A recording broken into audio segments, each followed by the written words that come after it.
is your mother. Now listen to this.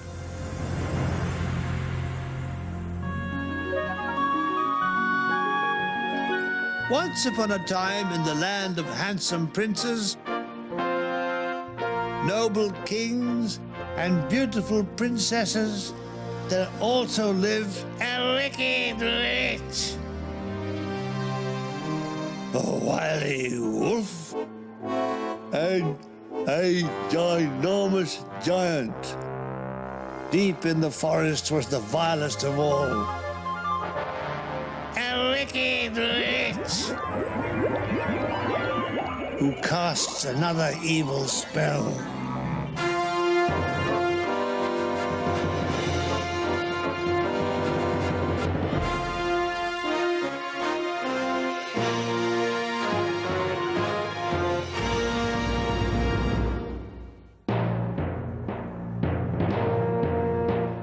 Once upon a time, a young soldier was marching down the road. Left, left, left, right, left.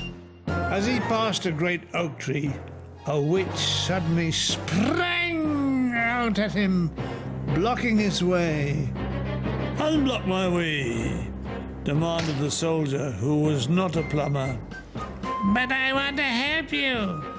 Would you like as much money as you can carry?" The soldier, remembering his last wage packet, readily agreed. The witch told him that the great oak was actually hollow. "Climb down into the tree and I will call instructions." And the soldier let himself down into the great hollow tree. When he reached the bottom, he stood in a great chamber faced by 3 doors. "If you go in the first door, you will find copper coins. Take as many as you can. And the second door, there you will find silver. And the third, gold. Lots of lovely gold, and it's all yours." The soldier wondered why the witch had favoured a dim-wit squaddy with this information. However, he wasn't so thick that he wouldn't go straight for the gold. He turned the key in the lock and pushed open the door. Heavens! Before him, sitting on the money chest, was the shaggiest, dopiest dog he'd ever seen. Its eyes were like dustbin lids. In fact, they were dustbin lids. "Will he bite me?" "What rank have you?" Private." "He doesn't bite privates. Just push him off and fill your boots with gold." And so the fortunate soldier filled his pockets, hat, trousers, and boots with gold, so much so that he could barely move. "Will you pull me up now?" "On one condition. You see before you a humble box of matches. Bring them with you, and I'll agree to pull you up." This seemed a reasonable exchange, £200,000 worth of gold, and in an instant the witch had hauled the soldier out from the tree. "Give me that box of matches this instant." The soldier not only refused, but in a flash trussed the witch up from top to bottom with rope, jumped onto a 96 bus, and drove to the city centre. He was eventually thrown off the bus for not tendering the correct fare. Still clutching his box of matches, curious to know why the witch wanted them so much, he made his way to the most expensive hotel and booked into the biggest rooms. He sent for the finest food and finest clothes. One night in the bar, he was told of a beautiful princess who lived in a high-walled castle.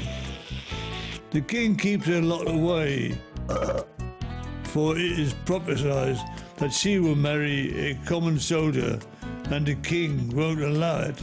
A common soldier? That's me. The soldier would have given anything to see the princess, but had wasted so much of his money. By now he was down to his last few gold coins. His bill for room service made his knees knickety-knockety-knoo, and he was unceremoniously dumped out into the street 2-3. He found a railway arch to sleep under, and after the centrally heated hotel, he nearly froze to death. Then he remembered the box of matches. He struck one to keep warm, and to his amazement, the shaggy dog stood before him. "Whatever you command, so it will be," said the dog. The soldier only had a few matches left. He wanted to see the princess, especially as she was to marry a common soldier. A bill he fitted perfectly. "Take me to the princess," commanded the soldier. He suddenly appeared in the princess's chamber. The princess was everything the soldier desired, beautiful, single and rich. He, however, was less desirable, ugly, married and skint.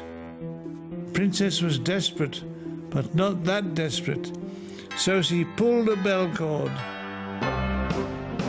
And seconds later, the royal guard arrested the soldier and frog-marched him to the king. "How dare you enter my daughter's chamber? Tomorrow you will be fed." "Oh, thank you very much." "Fed to the crocodiles," continued the king, as the luckless private was thrown in a dark cell. "Do you have a last request?" "Just a pencil and paper to write the last letter, and a candle to see by," said the soldier. The guard did as requested. As he was about to light the candle, the soldier stopped him. "All I have left in the world is a match. Let me light it." And so saying, he struck a match. Suddenly, the shaggy dog stood before him. "What do you command?" asked the dog. "Take me to the princess." And grabbing the dog's collar, he was whisked away to the door of the princess's chamber. "I shall use my last match to turn myself into a handsome prince." And striking it, he was transformed from rags to riches. But of course, too late, he remembered the princess was to marry a common soldier, and he was now a prince. Idiot! Consequently, she rejected him, eventually marrying a Lance Corporal Evans in the Royal Engineers. And the moral of the story is, never play with matches. There's more wolves and more witches and more giants here next.